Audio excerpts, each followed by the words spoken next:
So hello everybody and welcome to the business meeting of POPL 2024. We've got lots to cover. There's going to be a stream of people coming through and I'm just the start. And we're going to be a little bit quick on things just because we do have to get through it. There's some important stuff coming up, so we don't not think it's important, we just have to be quick. So first, the chair report. Thank you so much to the industrial sponsors, 80K in total. AWS did a carbon offset support.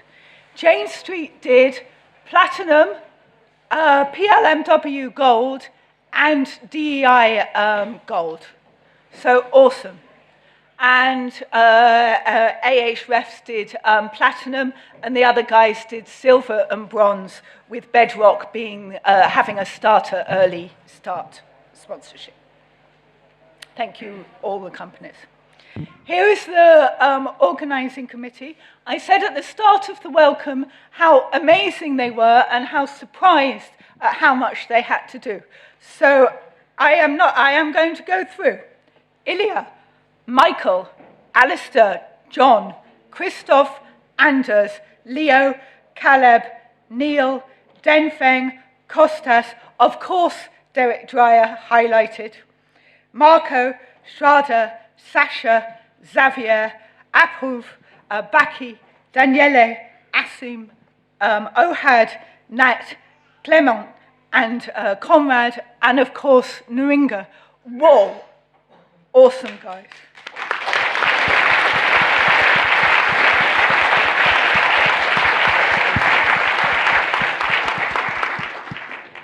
Thank you.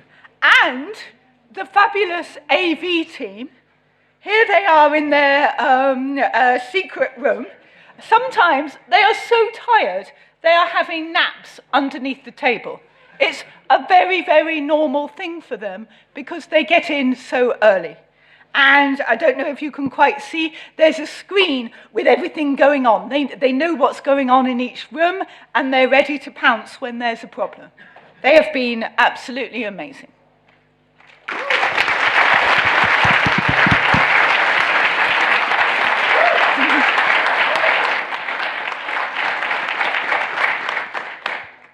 I don't have a slide. Student volunteers, absolutely amazing. Please, can we thank them too?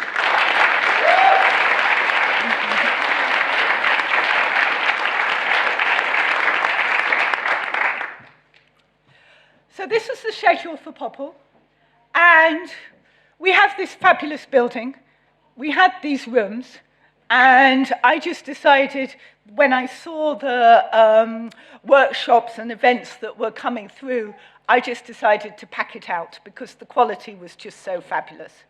And was this the right thing to do? Was there too many? Is this about right? Is this good? This is up for others to decide. So that was my choice given the building. But I think there is a question to ask about what might we do in future. So in particular, we got POPL. Some people are saying, whoa, these papers are getting quite specialist now. And that might be the maturity of our field. We also have this huge number of workshops. Is this the way we want to go? Do we want to expand out because our subject is expanding? Or is this too big? Is this too much? Well, we are going to have a questionnaire feedback form that will come out as normal, and we will be asking these sorts of questions and trying to get some feedback on what people want. The budget. So here is the budget, and these are the expenses to do with IET.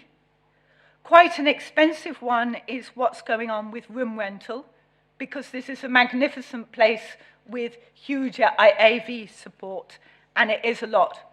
But we did get 30% off because we were an academic conference, so it was even possible to do it. I did think about doing it in university, and I explored quite hard at Imperial. It wasn't pragmatic giving the numbers, and also we're right bang in the middle of term. We'll have students absolutely everywhere milling around. So I was, this is why I was making the decision to do something different. There's something that's worth pointing out, which is the ACM overhead amount. This is completely fixed, 17%.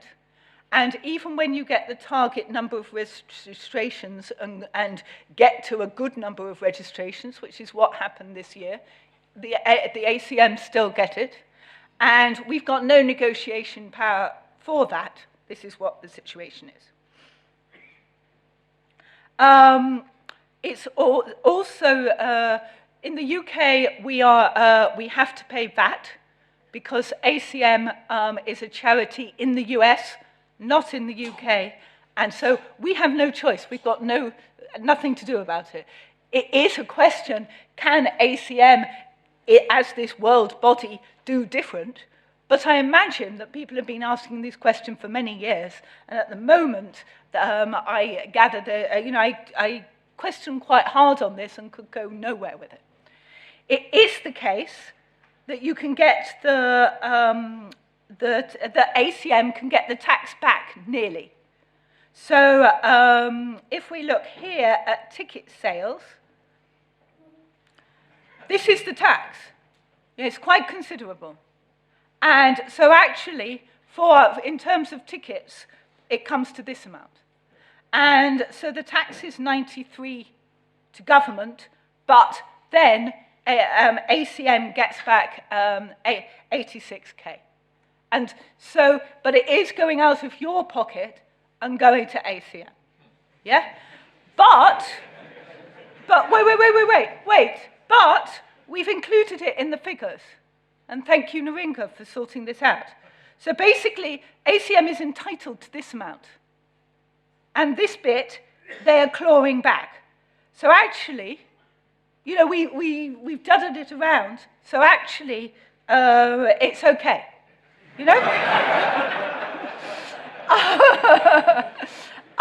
So in particular, we've basically broken even. Yeah? Slight profit, but don't forget, these figures are going to wiggle ever so slightly. We'll get the final figures later. Some are absolutely fixed already, like these ones, but some wiggle around a bit. So at the moment, these are what the figures are. And my last slide is about registration, because we know that this is a bit contentious, and in particular, what should the registration cost be? I know SIGPLAN's thinking about this quite hard. I'm just going to give a report for now on what's happened at POPL'24. We've got a huge number of registrations. I don't know whether it's a record or not. It's blooming good. And in particular, it's this many at the moment, but apparently 15 more want to come on Saturday. So actually, we're going up even as we speak. We haven't finished. And in 2003, it was this.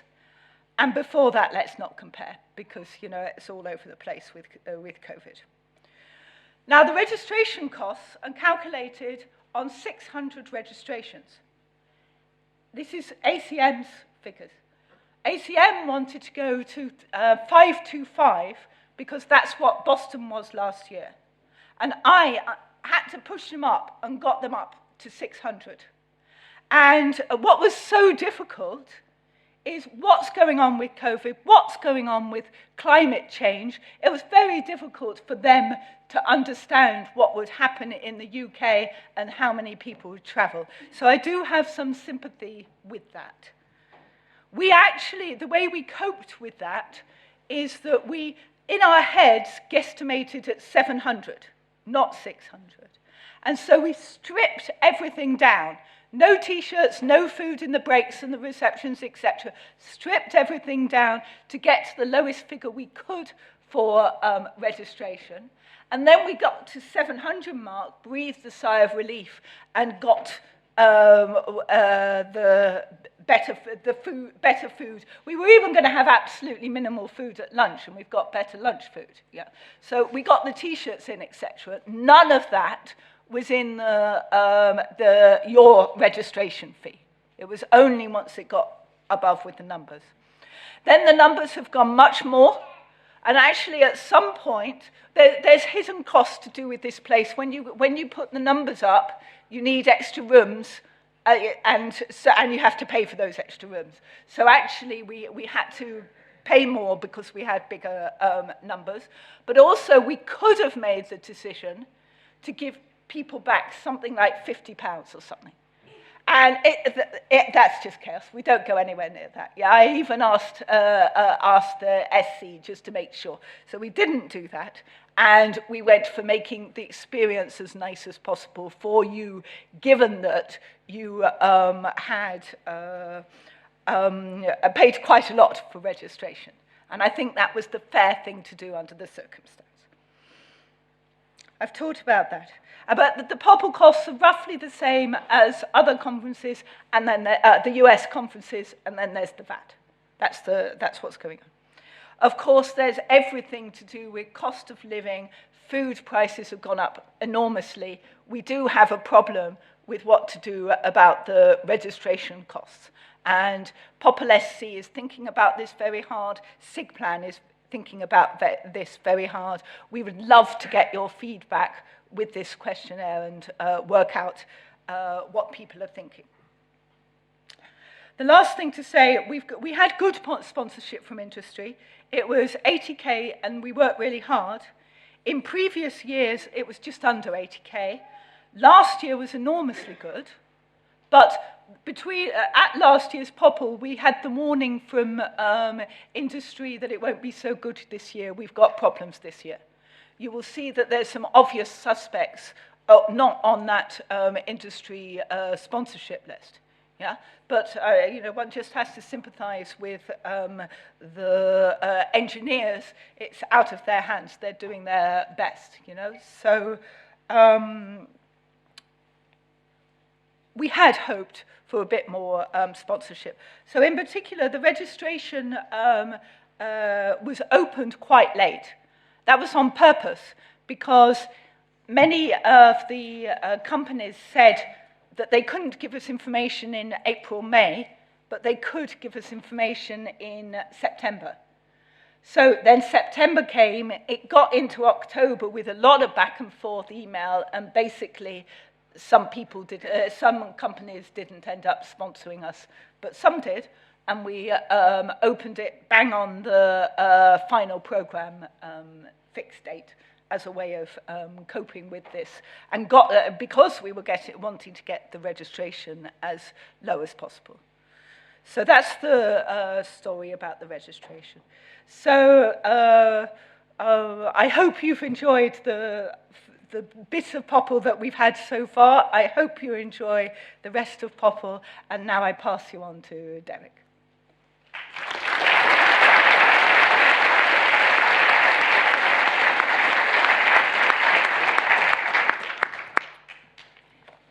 All right. Hello, everyone.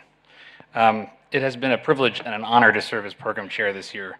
And I want to just start out by saying, of course, I'm going to tell you in a few minutes about how we selected the program, but my responsibility was almost entirely about just selecting the program of this 3-day conference.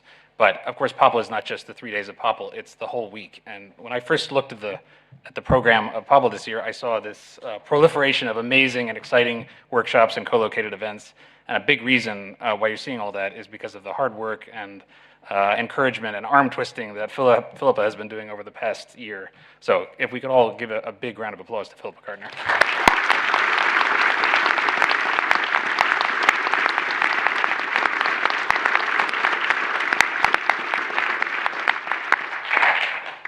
All right, so let me first tell you a bit about the submissions. So as you probably have already noticed, there were a lot of papers this year, and that's because there were a lot of submitted papers. In fact, this is POPL over the past several years.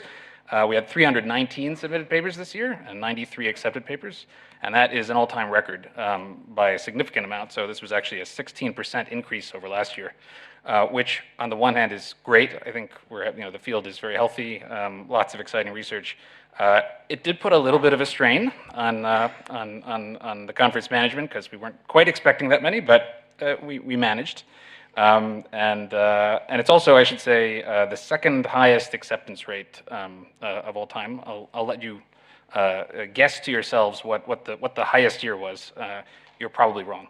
But the reviewers were very positive about a lot of the work. This is a sort of traditional graph you see in these kind of talks. There's a lot of topics. This is based on the topics that people self-select when they submit their papers. It's pretty much what we expected, so a lot of the usual suspects. Verification was particularly... Verification, yeah. Verification was higher even than usual, 135 submissions. But as you see sort of across all these topics, the usual suspects, type theory, program analysis, functional languages, et cetera, there's a roughly sort of comparable acceptance rates in these different areas. There's not so much dramatic differences. In the lower half, you see also a number of the topics that we've started to see more and more papers on in POPL, including complexity, quantum computing, probabilistic programming, machine learning, et cetera. And again, there's sort of roughly the expected distributions across these areas. So I think we're going to see more and more and more of these kind of a broader variety of topics appearing in POPL, submitted to POPL in the future. I want to now tell you about the review process. First of all, the sort of how we structured the PC and what kind of double-blind review we used. So this is more or less following the approach that was done in the last couple of years. So we had a single flat PC with 86 members, which is up by a few people from last year. 14 of them were women, which is not bad, but not as high as I had hoped. But it's of course increasingly hard. We invited a lot more, but many of the women in our community are asked to do a lot of service work, and so I was pleased that we got that many. We had roughly like last year about 10 to 12 reviews per PC member, which I think was reasonable, although still difficult to do during summer vacation, but it was reasonable. And we had, last year, we started using associate chairs. We had 3 associate chairs last year, and I increased that to 4. And that was extremely helpful. So the associate chairs basically served as co-chairs of the conference with me. So we split up the review load, and we each oversaw about 64 papers. And they were a wonderful team. I'll put up their pictures later, but they were a wonderful team of people to work with.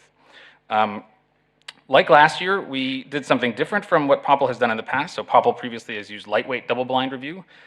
This year, we used full double-blind review, like Amal did last year. And that means basically that the author identities were only revealed at the point of conditional acceptance. And I found this worked pretty well. Author identity just did not come up during the conversations in the review process. And one other benefit of this, from my perspective, was that we were able to treat, for the first time, PC submissions the same as any other submission. This was, so there was no sort of higher standard as there has been in the past. This was approved by SIGPLAN last year, that conferences SIGPLAN conferences that use full double-blind and that have sufficiently large PCs, as we do, don't need to treat these submissions separately, and I think this just made it more welcoming to a lot of the PC members that we were inviting. Did it matter? I think at least for one paper it definitely mattered, and for a number of others it may well have. In terms of getting expertise, so this was a big deal in part because we got so many submissions, and I was starting to worry whether we had enough expert reviewers for all these submissions. I'll tell you how we did that. First of all, we just used the standard hot crap automatic review assignment, which worked mostly pretty well, modulo the fact that 1 week of my life was sucked away by handling missing and spurious conflicts. So a PSA for everybody, please look at your hot crap profiles, okay? Update the conflicts of interest, because many of you have collaborators listed there from 10, 15 years ago. And this created a lot of the headache. So please take a look at that.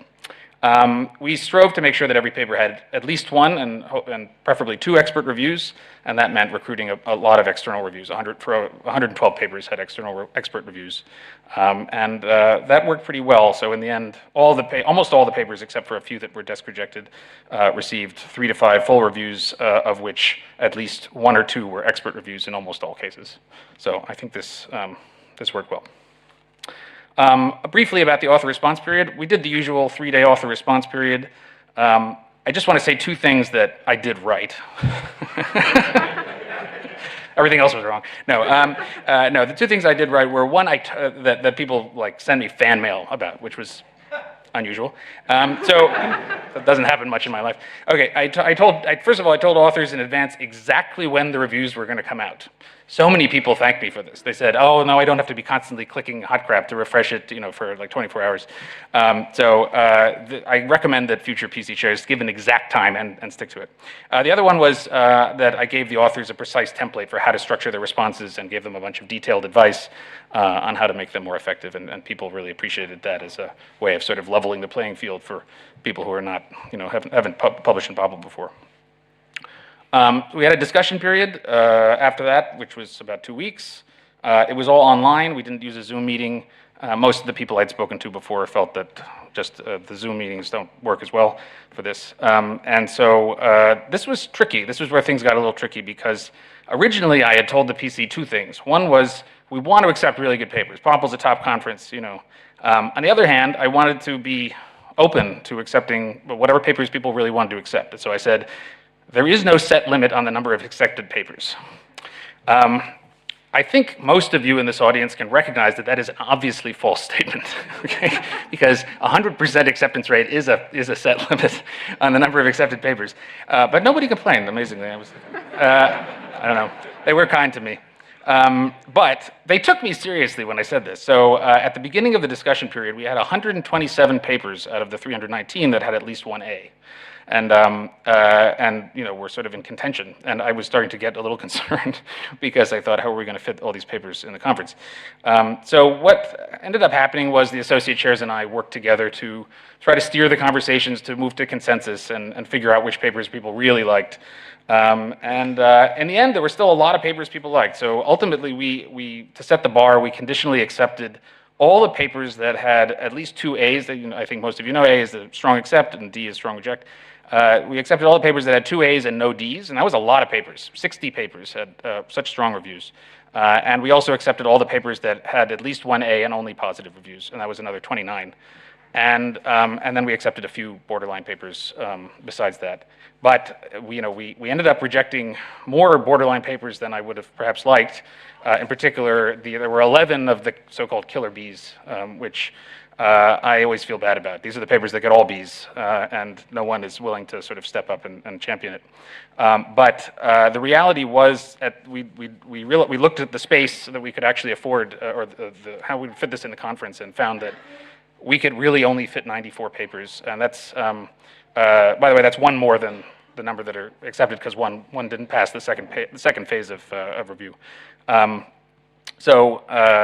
We realized we could only fit 94, and that was already going to require us to move to 15-minute talks, which is what we did this year. Last year it was 20-minute talks.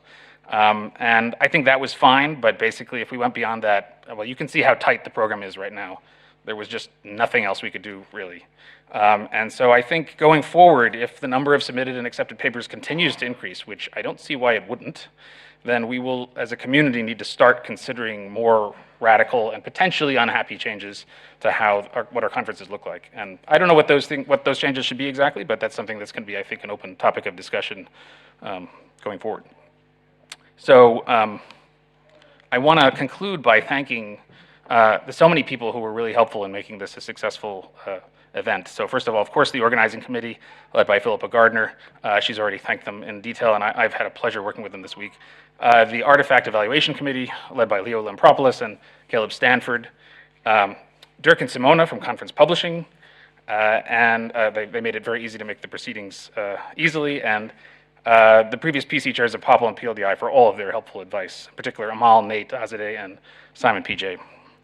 I want to give a big thanks to the associate chairs. Can the associate chairs stand up? Ali Donaldson, Alexander Silva, Amina Torlak, and Steve Zidanzovic. I know that some of you are in the other.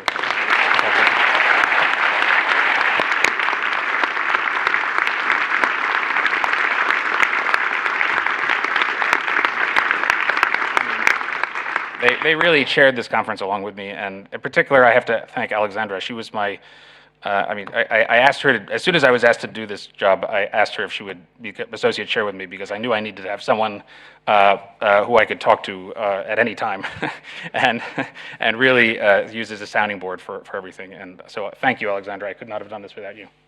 And last but not least, well, actually, no, not last but not least. There's another one after this. Huge thanks to the program committee. Can all the program committee members stand up? This is only half of them. That's the other half. Anyone who's on the program committee, please, a big round.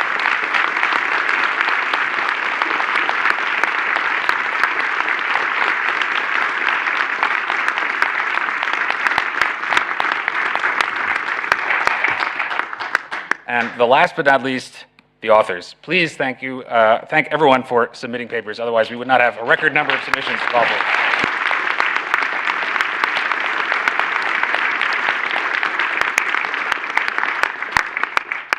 All right. It's now my pleasure to present the Distinguished Paper Awards.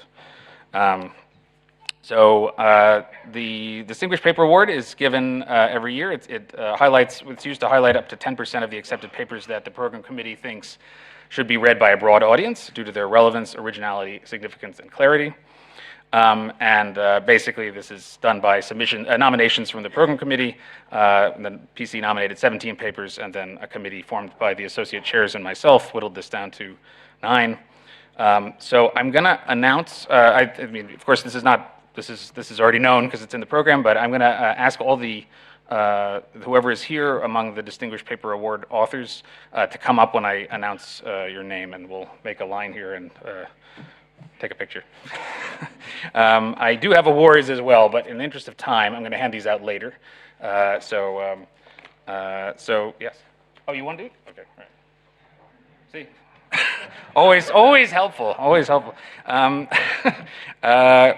Okay, great. So.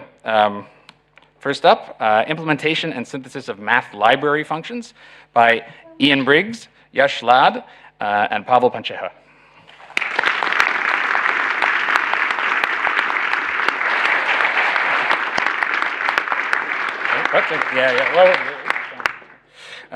Soundly Handling Linearity by Wenhao Tang, Daniel Hillerstrom, Sam Lindley, and J. Garrett Morris.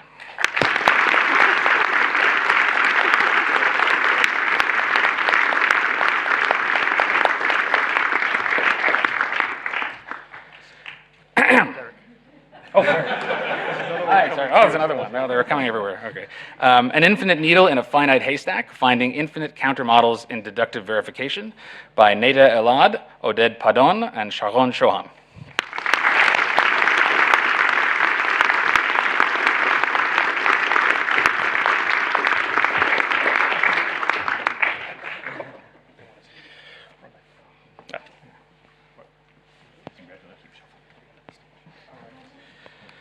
Modular Denotational Semantics for Effects with Guarded Interaction Trees by Don Fruman, Amin Timani, and Lars Birkedale.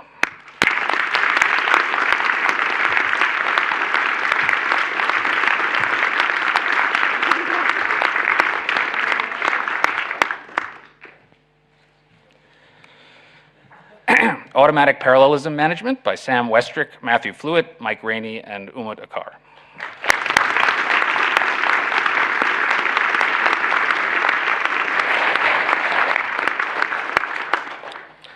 FLAN, an expressive and efficient data log compiler for program analysis by Supun Abesinger, Angelo Gebrai, and Tiark Rumpf.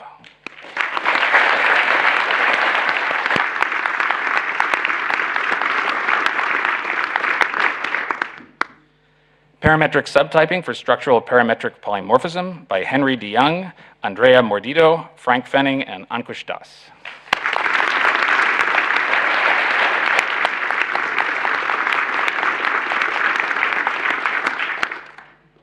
Nominal recursors as epirecursors by Andrei Popescu.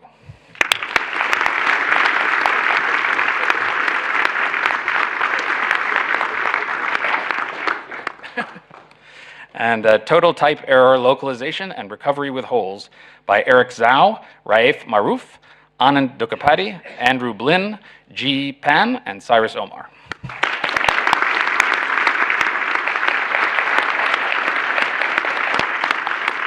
Let's have one more round of applause for all our distinguished paper awardees.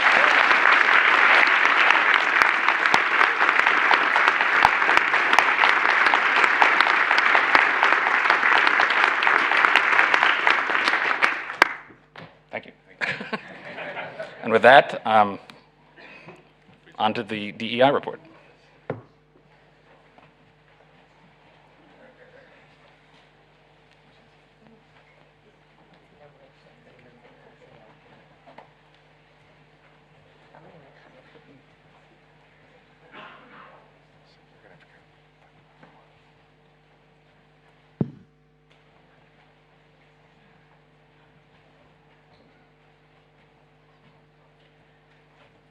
So this is just to say there's no DEI report because we're going to do it in the DEI for Everyone cocktail reception that's happening straight afterwards, about 6:30. If you haven't signed up, still come. You are very welcome.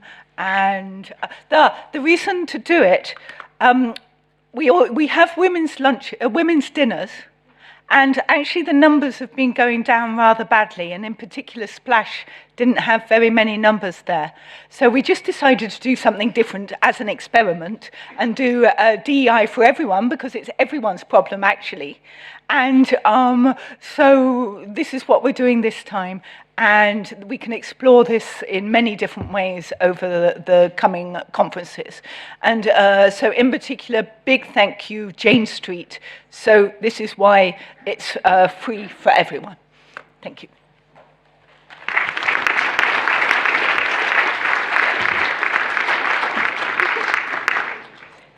Hi, I'm going to talk about SIGPLAN M and SIGPLAN Cares.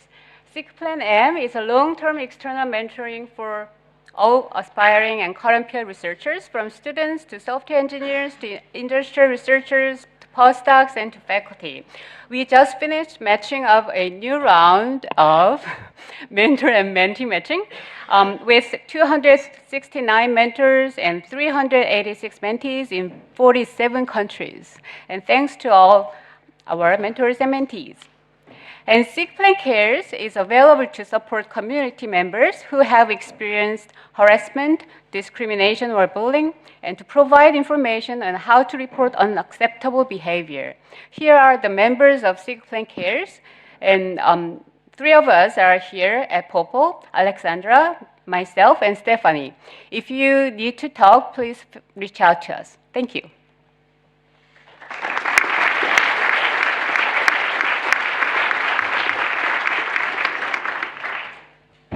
Hi, everyone. I'm Jeff Foster. I'm the chair of the SIGPLAN Executive Committee, and I only have a couple minutes, so I'll be real fast. So as you undoubtedly know, SIGPLAN is the special interest group on programming languages. SIGPLAN oversees and runs PLDI, Splash, ICFP, POPL, PLMW, CARES, SIGPLAN M. We have just under 2,000 members, which makes us the 4th largest SIG within ACM. And of course, our mission is to promote programming languages research. And SIGPLAN is run entirely by volunteers. So maybe that wasn't made clear earlier. Everyone who's running POPL is a volunteer. Everyone who runs SIGPLAN is a volunteer. And I'm always amazed and impressed at how great a job everyone does. SIGPLAN has a bunch of roles. One of them is financially backing conferences. And so that, like that excess amount that Felipe mentioned earlier, rolls back to SIGPLAN, and then we just immediately spend it on the community. So we fund student travel. So for example, the Professional Activities Committee budgets between $80,000 and $100,000 a year on student travel. We support about PLMW for about $80,000. We support summer schools. We pay for Gold Open Access, which I got a bill once for $182,000 for that, which I think was several years of open access fees, but it still adds up.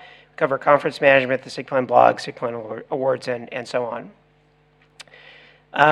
So I wanted to say just a couple of things in my very short time here.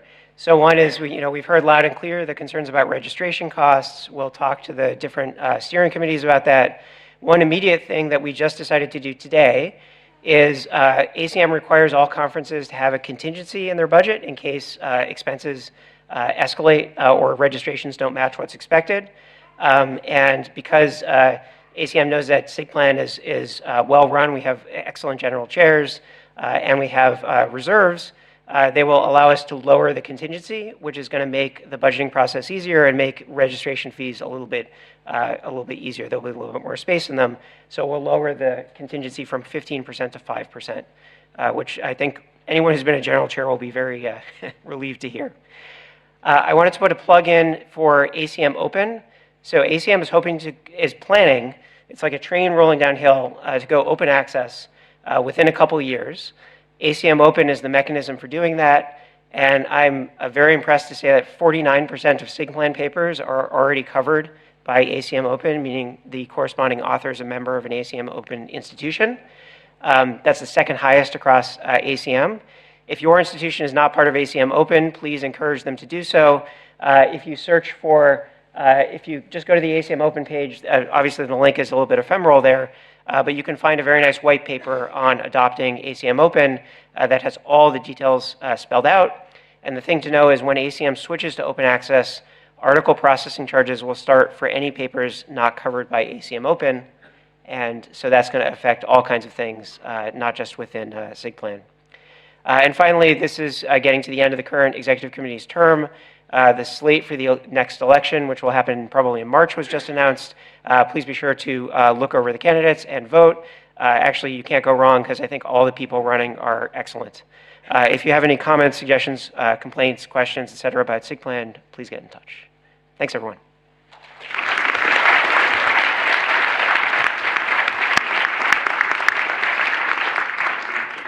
All right, thank you, everyone. I'm Steve Zaneswick from the University of Pennsylvania, and just a brief announcement about next year, even though we're still in the middle of enjoying this year's POPL. So I will be the general chair, so in particular, I'll be taking over Philippa's role. Thanks again, Philippa. So I would appreciate any of your feedback about things we could improve going forward, and I just have two high-level bits of information about next year's program. So first of all, I wanted to announce that Armando Solar-Lozama, MIT, is going to be the program chair. So thank you in advance for all the hard work you're going to do. Looking forward to it. And the other bit of information, which although London will be, a very hard act to follow, where will we be next year? That we will be in Denver, Colorado, so in the US. The dates are similar to this year. For those of you who don't know, it's smack in the center of the US, so it's actually quite accessible from everywhere in the US and many places in Europe. Denver International Airport has direct flights actually to quite a few cities, and it's relatively inexpensive to get to. Statistically, we should expect cold but sunny weather, so I'm hoping that is the case next year as well. We'll be in downtown Denver at the Curtis Hotel, which is located, there's a short train ride from the hotel, or from the airport to the city center, and from there it's a short walk to the hotel, which is in the middle of a pedestrian mall, sort of not quite as grand as London, but it has many, many exciting restaurants, alternate hotels, a few historic sites, and the Denver Art Museum. I was in the middle of trying to look for locations when this tweet made its appearance. So the food scene in Denver has been officially endorsed by at least Nate Foster, and there are many good restaurants there. And if you enjoy winter sports, you can also go skiing. So I look forward to seeing you all there next year, and we'll be happy to take any feedback in the meanwhile. Thanks.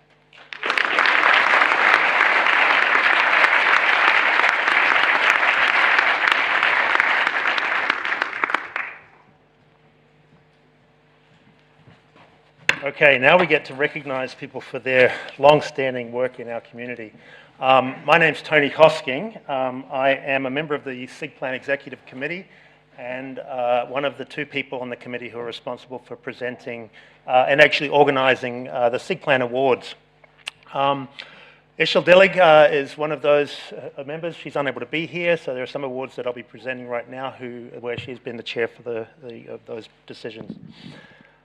So we have 3 awards to present here today at POPL. There is the POPL Most Influential Paper Award from 10 years ago that we'll talk about in a minute. And then there are 2 awards that have already been announced at SIGPLAN's business meeting in PLDI. Sorry, that's Sukhyong.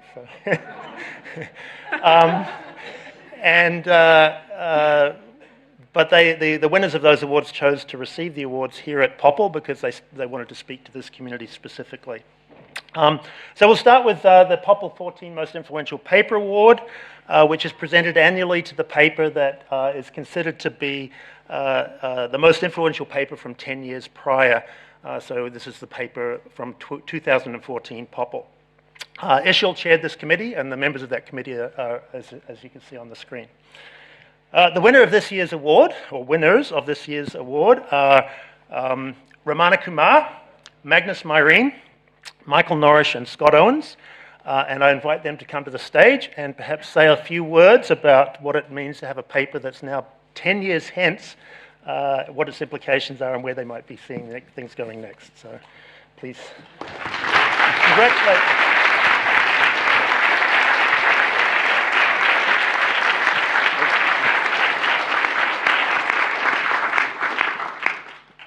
Well, thank you. We're talk for all of us, I think, to say that we are surprised, feel very honored and very happy. Yes. So I should mention that, yeah, Michael Norrish is not, of course, here, unfortunately, but I want to mention one person that is not on the author list but had an influence on all of us, and that's the late Mike Gordon, who was the supervisor of Michael Norrish, of me, and of Ramana Kumar. So he's very influential here for us. Then what else should I say? This was a paper that sort of came together very much by gluing together all our expertise. So I was into, or I'm still into, machine code verification and garbage collection and verification of big noun libraries. And Scott Owens was doing type systems and proving them sound and so forth. And Ramana was a new PhD student who wanted to do a big project and collaborate, and that has really also influenced the whole project afterwards. Really, collaboration has been a key part of the KKML project. And Michael Norrish was he was doing verified parsing. So we put all these together to produce an end-to-end implementation of ML. So that's Just one more thing, addressing Tony's question on what it feels like to have something that's most influential 10 years hence.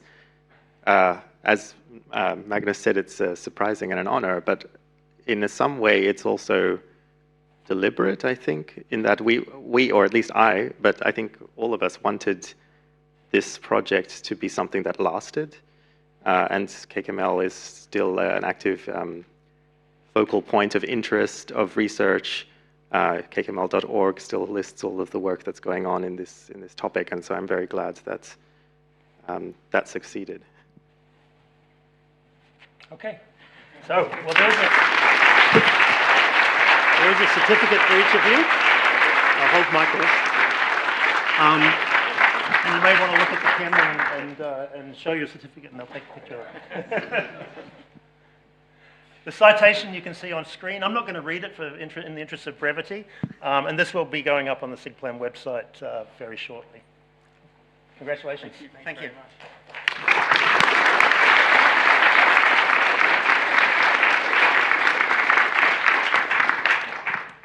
The next award is one that was announced at PLEI, but the winner, in this case, Nate Foster, who will be speaking tomorrow in a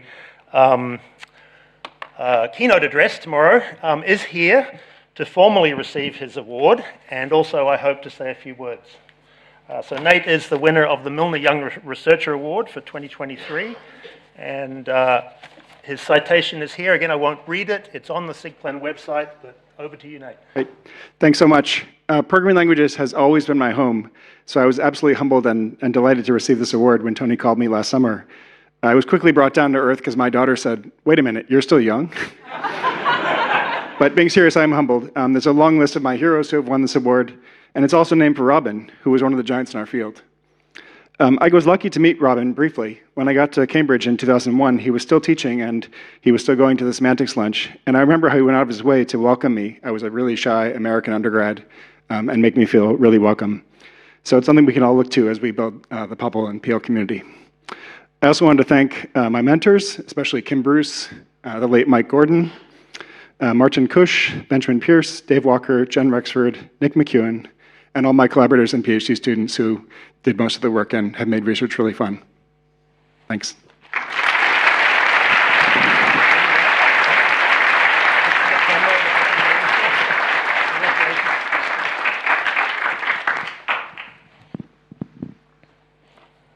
All right, the last award is the software award.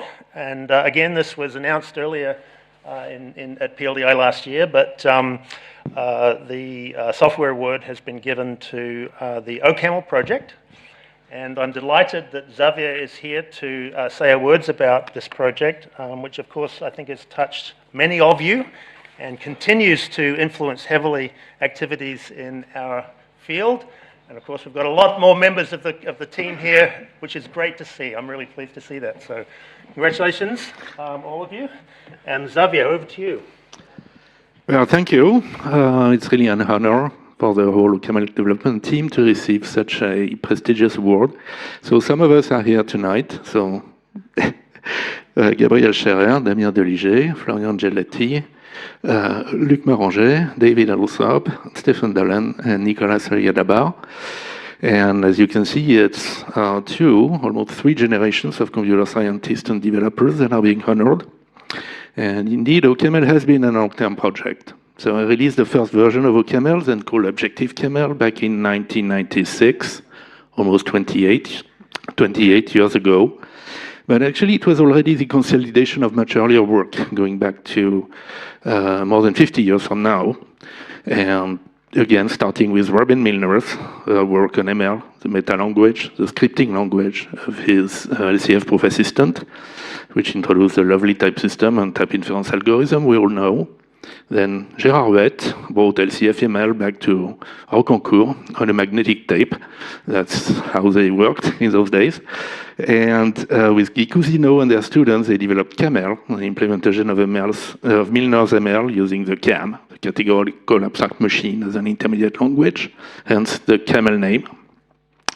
And then two students of Cousineau at ENS, Damien Deliger and I, kind of fell in love with the CAML language and developed CAML Lite, a lightweight open source implementation of CAML that was suitable for teaching and popularizing the language. So in one way, the 1996 1.0 release was already a consolidation of the CAML language, the memory management on virtual machine from CAML Lite, my early 90s work on native compilation and on standard ML-style module systems, and Jérôme Vouillon's PhD work on type systems and type inference for objects. And since then, OCaml has continued to pick up new features arising from PL research, such as generalized algebraic data types in the 2000s, or more recently, user-defined effects and effects handlers, making OCaml one of the first non-experimental languages to support effects. And that came out from the multi-core OCaml project, along with support for shared memory parallelism at long last, and a new relaxed memory model. But that's not the only way in which OCaml has served and continues to serve research in programming languages. So if you look at previous recipients for the SIGPLAN Software System Award, you'll find the Coq-Proof Assistant, written in OCaml, the ComCert compiler, whose non-verified parts are in OCaml. You'll find WebAssembly, whose reference interpreter is written in OCaml. And if you look at possible future recipients, who knows, you will find Rust, whose first compiler was written in OCaml, Stan, the lovely probabilistic programming language, whose latest compiler is written in OCaml, and JSCert, the JavaScript formalization that uses OCaml all over the place. Of course, these are not the only uses. Now for something completely different. So how many of you owed the Eurostar to come here? And how many of you flew an Airbus plane? Okay. In both cases, chances are that a big chunk of the code embedded in the plane or the train was generated from Skate's block diagrams by an OCaml program, the Skate KCG6 compiler. Oops. Oh, excuse me.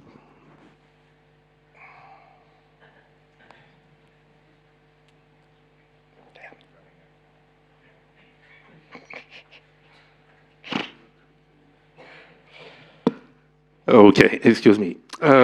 So we are very proud of of our Gather user community and all the work they do with OCaml, both in classic applications of ML, like proof assistant, theorem prover, static analyzer, verification tools, compilers, code generators, etc., and also in more unusual areas, such as systems programming. So when Damien and I started hacking CamelLite in the early 90s, we had no idea that 10 years later, the Ensemble people at Cornell and IBM would implement a whole network and protocol stack for distributed applications in OCaml and get better latency than their first C++ implementation. And then came real-time trading, web radios, audio streaming, the main distributed database, Mirage unikernels that boot on bare hypervisor, and even more. So what made all that possible? Not just fancy types and nice module systems. I mean, these are very important for systems application. They value type safety and modularity highly. But there's also some basic property of a language and implementation they expect, like a language with a simple cost model, where it's easy to track down how much time and how much space is used, a compiler that produces efficient code but that looks like the source code and with only predictable optimizations, and a low latency garbage collector usable for soft real-time applications. So to us PL people, this doesn't sound like much, and well, good luck getting a paper accepted at Popular PLDI with just these ideas, yet it's been crucial to open the way to many exciting applications. So will there be other chance encounters with new application areas like this one for OCaml in the future? I have no idea, but that's what makes PL research exciting, even after all these years. And at any rate, well, we, recipients of the award, are very proud of the achievement of the OCaml user community and deeply honored to see our efforts recognized by this award. Thank you.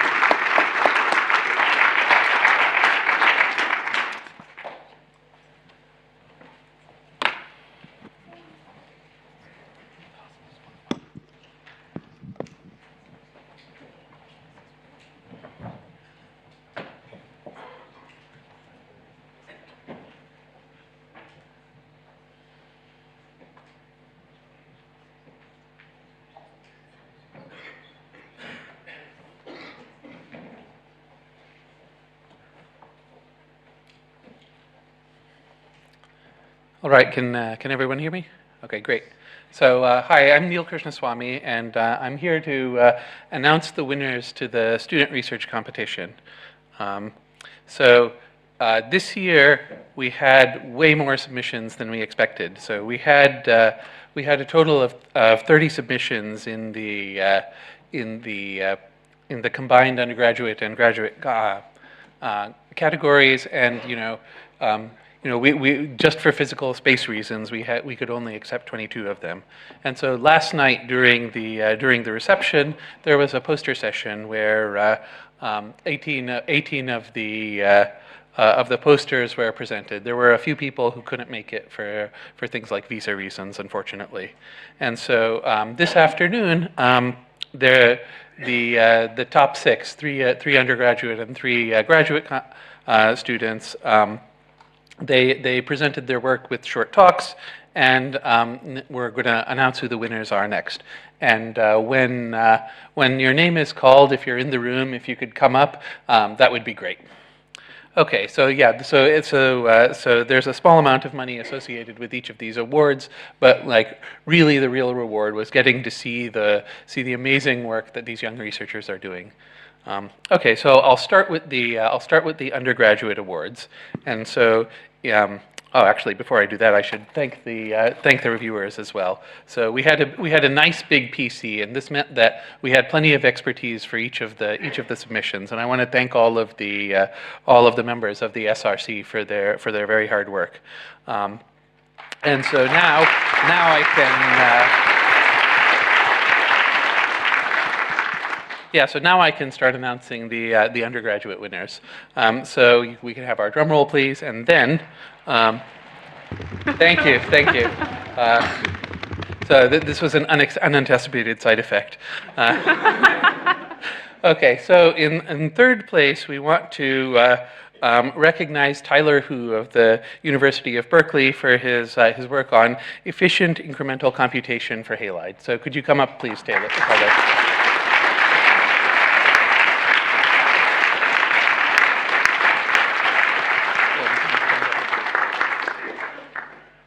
Okay, and in second place, we have Bhakti Shah of the University of Chicago for her work on a lean formalization of the CEDAR policy language.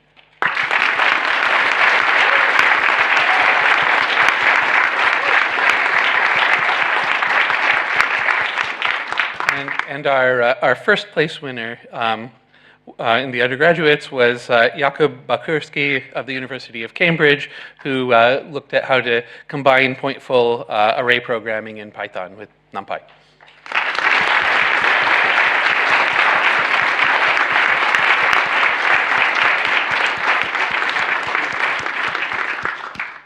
All right. So now what we can do is we can look at the graduate competition, and once again I can have a non-side effect this time. Okay. Thank you for handling that effect. So in third place we have Wenhao Tang of the University of Edinburgh for looking at session-typed effect handlers. So Wenhao, are you here?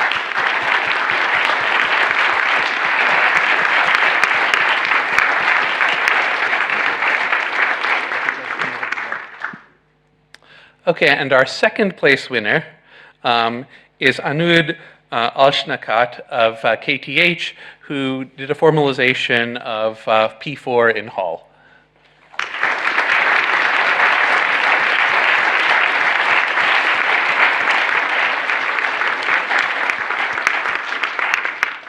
And our first place winner in this competition is Orpheus van Rooij, who looked at a substructural type and effect system.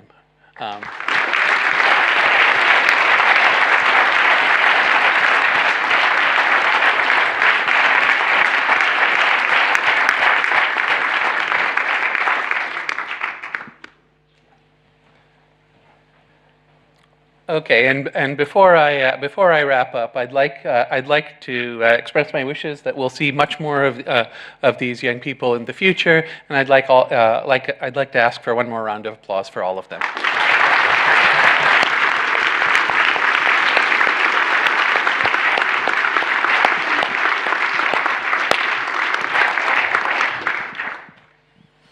Okay, so we'll see. And for those of you who didn't make the final round, there's always next year. And you know, it was an amazing set of submissions, and you know, it was a very difficult decision.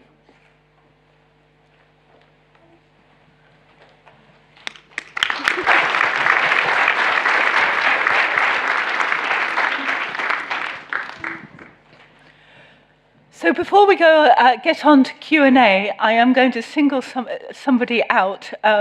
This is not me being biased, you'll see why.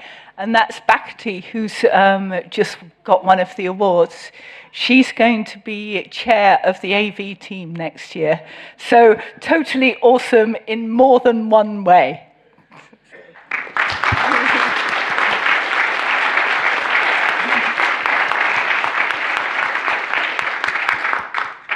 Q&A?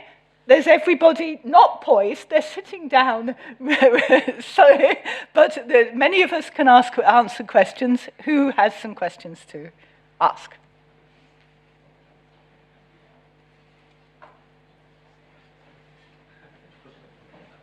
There's one here.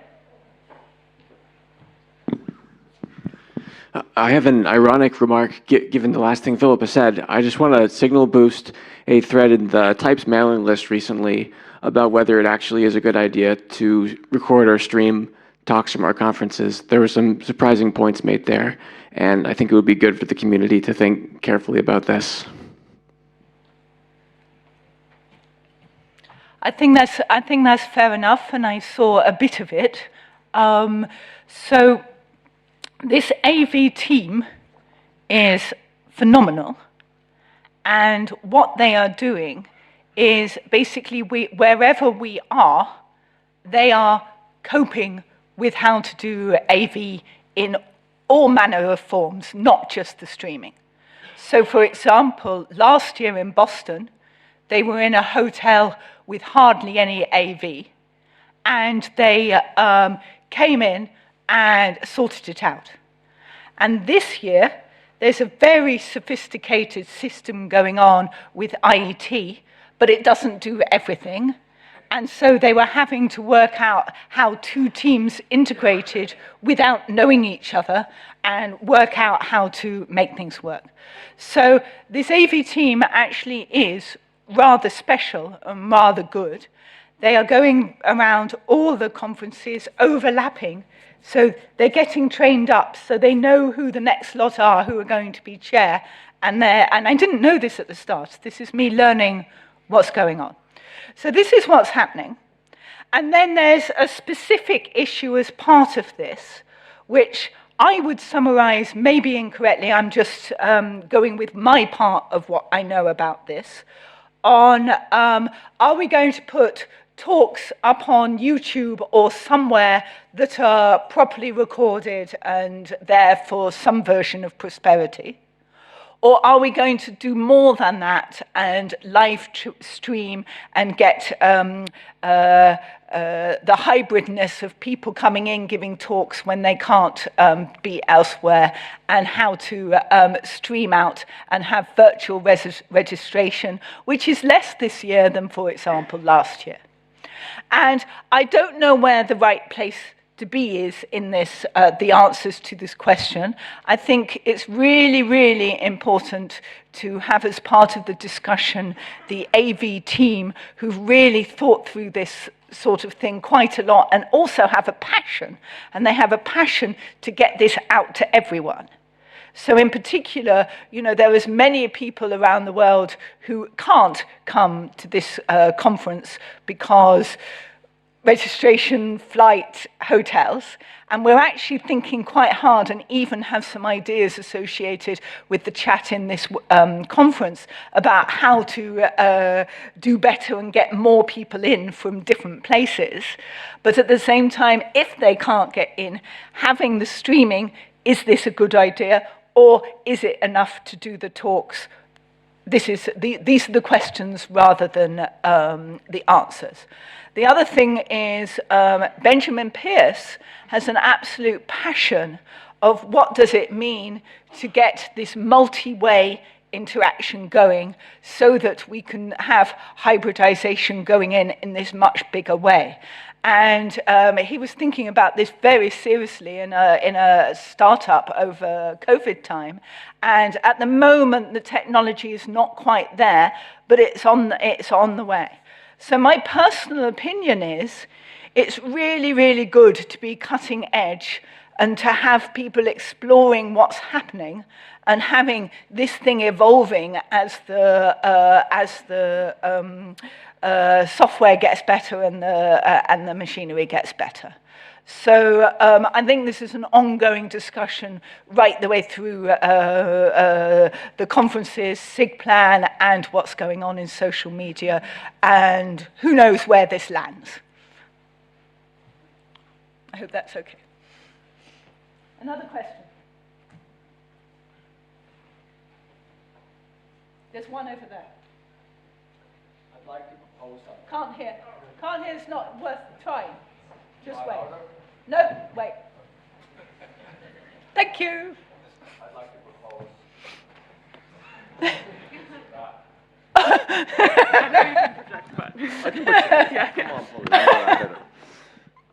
I'd like to propose something for our finances, and that's an idea of some form of endowment for POPL. So, for example, I was chair a while ago, and we had a surplus, and I was chair of the ICFP. We had a huge surplus that financed the next two ICFPs. And why can't we negotiate with POPL an endowment so that we can even out at least the registration cost for students? Right? So London is very expensive. You go to Denver, it's much less expensive. You go to Albuquerque, it's even less expensive. You can even out the registration cost, at least for the students. So why don't we negotiate that we have set aside some of the surpluses of the really successful big conferences to even out costs? That's a proposal. You can think about it.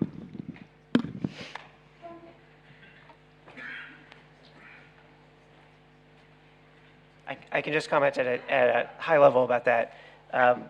So something like that sort of effectively happens because any excess gets rolled back to SIGPLAN, and then if a conference in the future loses money, which does happen on occasion, then the lower amount is covered. So it all sort of works sort of funneling through SIGPLAN, and as SIGPLAN gets more, as I mentioned before, we just turn around and spend the money on the community. I think. Well, we can talk more about that offline if you'd like. I'll leave it at that.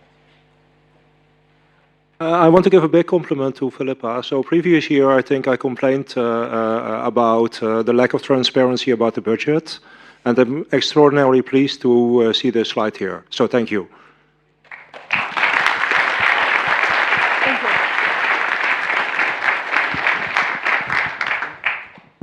I just say, and I had an able assistant, Sasha, who was helping me sort out what the right things would do, because he was absolutely on it in terms of understanding what was going on. Thank you, Sasha.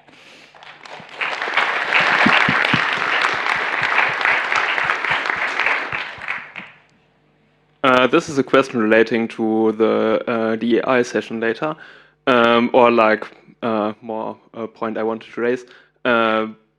Given the choice that this was made a cocktail reception, some members of our community are not comfortable with alcohol being served, both or because of like other members abusing alcohol, which might happen, or other constraints like religious constraints. So I wanted to ask why that decision was made, and if as a point of discussion. Okay, so the DEI people are not here because they're looking after an external visitor. So in some sense, please have this discussion again at the reception, just to make completely clear. I know this isn't your point, but just to make it clear, there's all forms of drinks, and that's so there's all forms. I was just making the joke about the cocktail one, but I think that's quite a serious point, and we have different cultures. And then what does it mean that the cultures rub together well? In some cultures, there absolutely is a tradition to have alcohol. So then what does one do?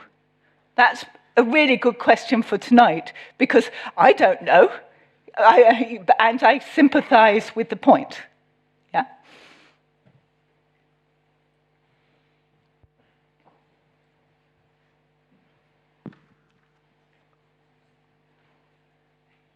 As an organizer of a workshop that is at its second iteration at POPL and fourth iteration at a major programming languages conference, I found that, fortunately, at least for our workshop, there have been no shortage of companies that have been willing to sponsor in the past. But given that we are a workshop and that we work entirely through POPL, there has been very little help on actually doing that. I think one potential, way to help these the conference's budget as a whole, also to pay for invited speakers who often would expect at least a free registration, would be if we could provide, if if it would be possible for SIGPLAN to handle budgetary and sponsorship stuff for workshops, just so we could ourselves reach out to additional sponsors, and maybe that would help provide additional funding for students to visit, again, for registration for invited speakers to these workshops. And yeah, I'm wondering if anyone else has thought about that and if that's possible. So my first answer is I don't know. My second answer is, well, we're breaking even. It's not as if we could do much more. Another answer is, well, actually, there's absolutely no reason why the workshops and other events can't take responsibility for their own sponsorships and work it out. And I think can POPL enable some of that and find a way of doing best practice and helping? I think maybe there's a dialogue and can we do something? But absolutely, nothing is stopping any workshop getting money in. And I know Anders Rosberg and Conrad Watt did get some sponsorship for their workshop. So I think the point is, it can be extremely fluid how this works, and it's just a question of having enough understanding of that. Yeah. But, sorry? Great, yes, excuse me, I don't know absolutely who's got what. So CPP got sponsorship too. But there is a flat thing, which is in a place like this, there is registration. And POPL is in charge of the registration amount, and that's fixed. And also, it is the culture, especially in a place like this, where everything is so open, that you can dot from one workshop to another. So I think one does have that POPL view of what should be done in terms of the logistics of making the rooms work and people going between things.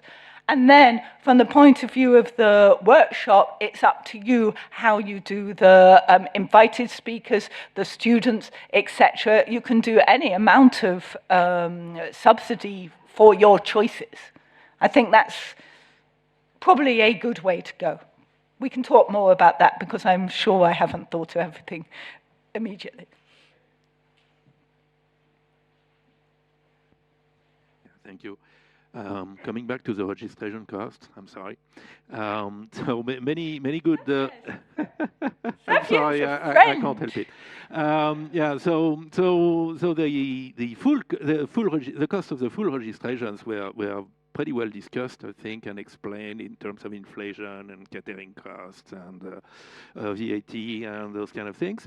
But it was also observed that the cost of student registrations is going up much faster than the cost of the normal registrations. And, well, first, I think this is a political decision, and I'm not sure this is sending the right message. I mean, how much do we want to favor student participation or discourage it, basically, through these student registration fees? Can you go there? I want to point out that this year we had a record number of student volunteers, 50 students.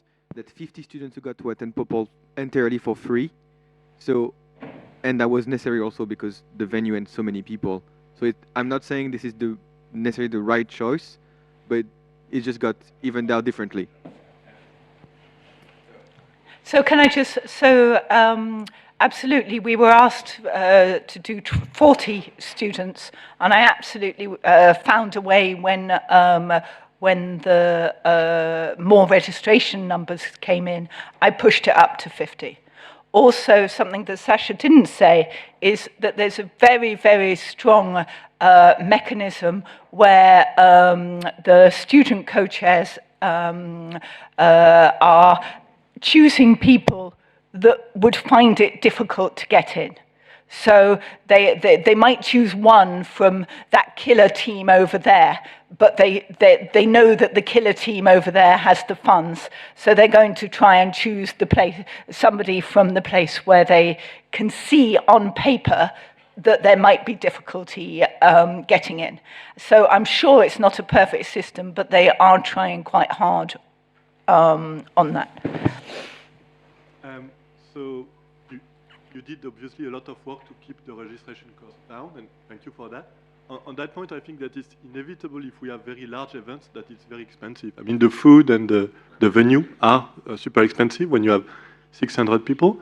And I think if we want to change that, the necessary choice is to move in part to smaller events. And I wonder if, so to have more, if you have an event where with 60 people, you can make it free to attend. And so that's radically different from 600.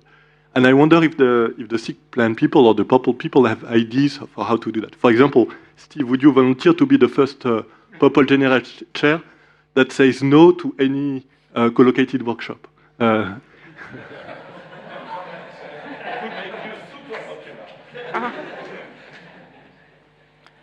So in particular, I don't know the way POPL should go.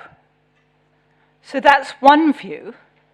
And another view is it's quite clear that our subject is mushrooming, the publications are mushrooming, and maybe a natural thing is that this goes bigger.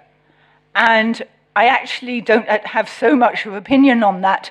I can remember when PLMW first came, and suddenly we went from the 300-ish to the 500-ish. And we were all in a bit of shock when it first happened, and we loved the vibrancy of it, but also we're going, ooh, we like this small thing. So there was this transition from the 300 to the 500. And now we've got a different transition going, and I think this just has to be a discussion amongst everybody about how to do this, and it's actually not quite clear. And so that's all I can say for now, unless Jeff wants to add more. But I realize I haven't fully answered Xavier. I don't know fully the equations that go on. So Naringa has magic that means the figures come out. And these figures are they set by they're set by ACM and SIGPLAN? How does it work? Because they seem to be consistent over all the conferences that Naringa is part of. Okay, I'm not sure how to answer that. So there's a spreadsheet with the budget, and you plug in the cost of the different things, like the cost of the food, any registration management cost, et cetera, and then you come up with, and then you plug in the numbers of registrants, and you try to make it come out to a positive number, at least not a negative number, right? That's what you don't want. So what? Sorry, what other question am I answering? I forgot. Student registration. Why is So, student registration higher comparatively than? Yeah. But also the next question, which is about what size of POPL Yeah. and where it goes. Got it. So, I don't have an answer for you of why student costs are higher. There's some effort to. I think I have a hypothesis, but I haven't actually checked it. The hypothesis is that the number of students is growing in our conferences, and so our previous balance of the professional members paying more and students paying less wasn't working. And so it's possible that we've overcorrected in how much that the students pay. And I think that's something, I mean, I'll raise this to the steering committees of the various conferences, because I think it's a useful thing, and I think the steering committee should figure out, right, because the trade-off is now your registration will go up to pay for students, and for many of us that's fine, but that sort of has other effects. So it's pushing one thing down and something else goes up. So I think that's something I will ask the steering committees to consider. And then the question about the size of events, that's a very good one. I mean, POPL has doubled in size over the course of time I've been attending. So it's definitely much bigger than it is now. My personal opinion is that we get the goal of all this is to maximize communication of scientific information and to build our networks so that we can work with each other and talk to each other and do amazing work. And that fracturing into many very small groups kind of doesn't help with that. So I think it's a good thing. I know once you get to a very large size, costs definitely go up extremely quite a bit. So FCRC was in Florida. That required getting rooms in a convention center, which is much more expensive than a hotel or a venue like this. We don't do that very often. We do it every 4 years and only for PLDI. So I don't know the exact trade-off, but at this point, the community wants to publish in POPL. They want to have workshops associated with POPL. They want to be here, and I'm more inclined to support people's desires to be here than to force them apart. So on the subject of climate change, it's gratifying to see that we have dedicated some money to carbon offsets over here. To your right. Are you? Yes. Yes. It's good to see that we're spending some money on carbon offsets. I know SIGPLAN has looked into this issue. They have done some analysis, and there's some that's come out of that. Are carbon offsets the only thing that we're doing? Are we doing, I don't know, venue selection or geographical selection based on this? What can be done? We're doing a little bit of geographical selection in the sense that we're trying to get to ask the questions, is this easy for people to get to? But we don't, I don't think we're thinking about it systematically in that way. And there's a wider story about this geographically where we should be, whether it be in a cheap place for registration or a place that's suitable for climate change, etc. I'm not the right person to be asking this. If Benjamin's around, pipe up. Yeah, do you want to? And can I just say, we're already late for the next stage, so. So very briefly, Yeah. there are very difficult trade-offs involved. The simplest one to explain is that when we looked into the numbers from POPL registrations from the past many years, we discovered a funny thing, which is there is a lot of variability in the carbon footprint of POPL based on choice of location, but there is also a gigantic local population that comes to each POPL. The amount of local participation is much higher than we had imagined.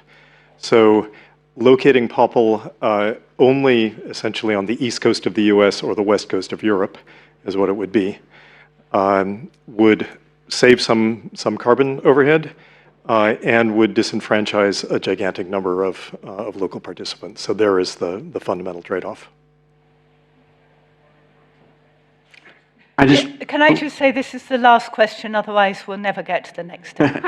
I just wanted to share one quick suggestion that connects to both of these last points about registration fees and climate change.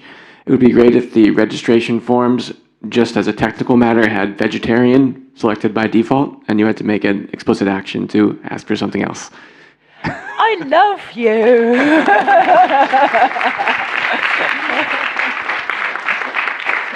That's point taken. I think that might be rather a good note to end on. Shall we go and have reception? Thank you very much, everybody.